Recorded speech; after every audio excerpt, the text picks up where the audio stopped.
It's Kim with Cold Hardy Succulents, and I want to show you my latest adventure.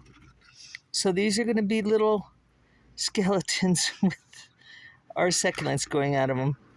And I think if I leave them flat for a week, they'll be fine, and then we can hang them up.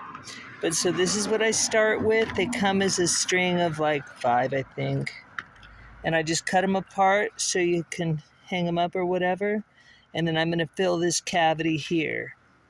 Now what I use to do that is the cocoa coir, and I get this from like plant liners, you know what I'm talking about, where you line the pot, they're already pre-shaped. Well, I wet it down and get it to fall apart, and then I just take a small section about like this, and I'm going to put a little bit of dirt in there, not very much. Doesn't take much to help the plants root, because these don't need much. I've tried it with just the cocoa coir and it's just a little bit too dry.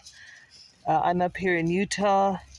If you were in a more moist climate, like say Florida, you'd probably be fine with just the coir and nothing else.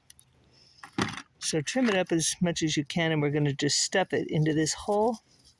It sometimes catches up on those back ribs, so just release it from there and keep sliding it in. Okay, but you get the idea. I like to make sure it comes all the way to the top, like you see this one. And then I just use my sharp scissors. For this one, I like the little tiny ones. And I make a hole. And you see I've already taken quite a few cuttings out of my garden. Let's move this guy. And I just take what I have growing well. I always like to throw a sempervivum and everything because they're so tough. But with your hole, just go ahead and make that hole. And we'll add a little more color to this one. And then I just crop it right here. Now don't waste that bottom section. You can use it again. And I like to take off these bottom leaves so I get a better anchor. Just twist, don't pull. So you don't want to damage the stem. But it should root in about 10 days. And then we'll just try and push that into the whatever hole we made. I don't remember where I put it, so we'll do a new one.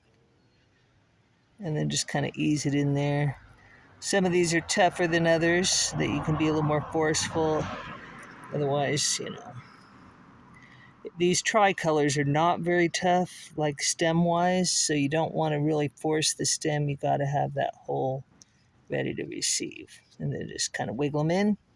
And then I'm going to lay mine flat. In this, I like to use something I can move around a lot, so I'll just put them all in there as they come along. And they might come apart. Sometimes you have to click their little bodies back together. But I'll make 5 of those for the market, and I'll probably charge $12 each, maybe 20. Let's see how good they look. Okay, talk to you soon. Bye.